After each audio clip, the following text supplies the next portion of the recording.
There is a gathering trend among neo-Marxists to finally bury all aspiration to positive economism, freeing the forces of production from capitalist relations of production, and install a limitless cosmic despair in its place.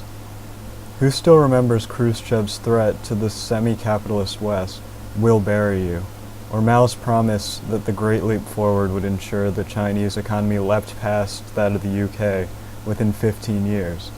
The Frankfurtian spirit now rules.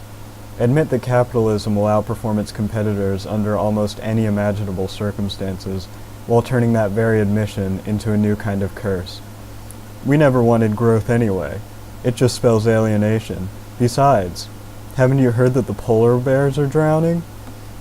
From Baudelaire's Le Voyage, with its mournful discovery that human vice repeated itself universally in even the most exotic locations, to the left-wing readings of Philip K. Dick as a Gnostic denunciation of commercialized change, capitalistic variety and innovation has been totalized as difference without essential difference, just more of the same senseless dissimilarity.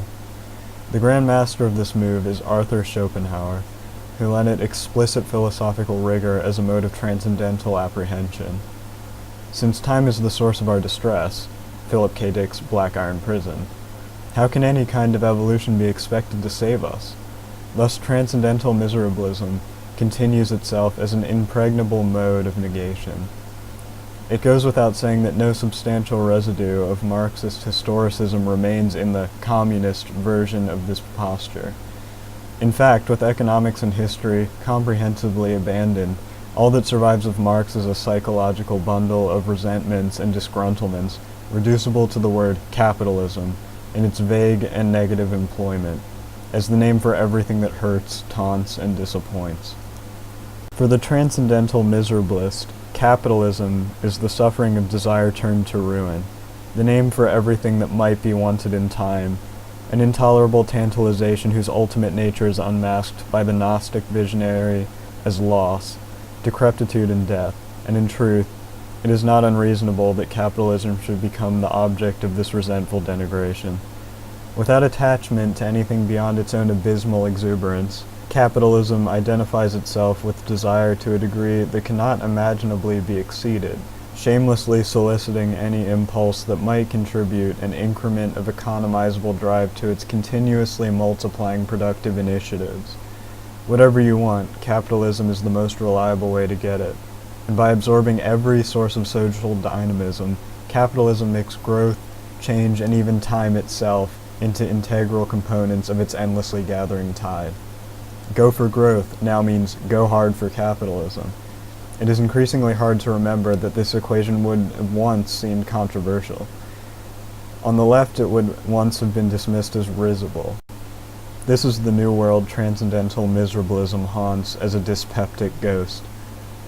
Perhaps there will always be a fashionable anti-capitalism, but each will become unfashionable, while capitalism, becoming ever more tightly identified with its own self-surpassing, will always, inevitably, be the latest thing.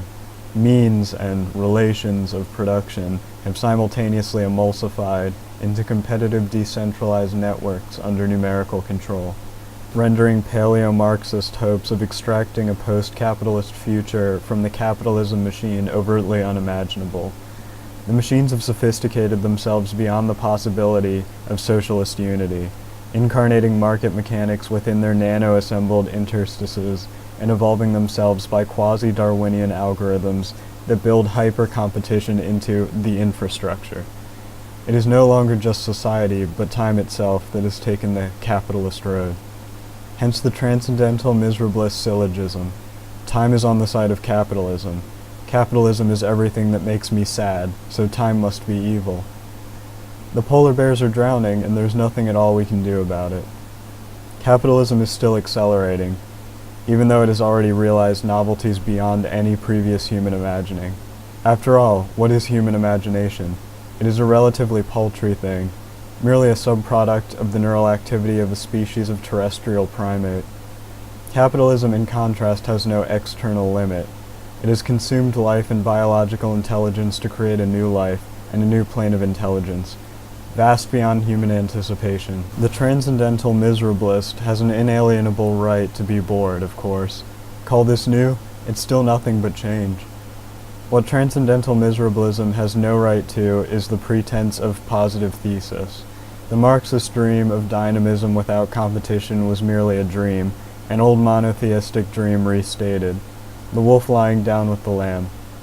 If such a dream counts as imagination, then imagination is no more than a defect of the species, the packaging of tawdry contradictions as utopian fantasies, to be turned against reality in the service of sterile negativity. Post-capitalism has no real meaning except an end to the engine of change. Life continues, and capitalism does life in a way it has never been done before. If that doesn't count as new, then the word new has been stripped down to a hollow denunciation. It needs to be reallocated to the sole thing that it knows how to use it effectively, to the Shoggoth summoning regenerative anomalization of fate, to the runaway becoming of such infinite plasticity that nature warps and dissolves before it, to the thing, to capitalism. And if that makes the transcendental miserablists unhappy, the simple truth of the matter is, anything would.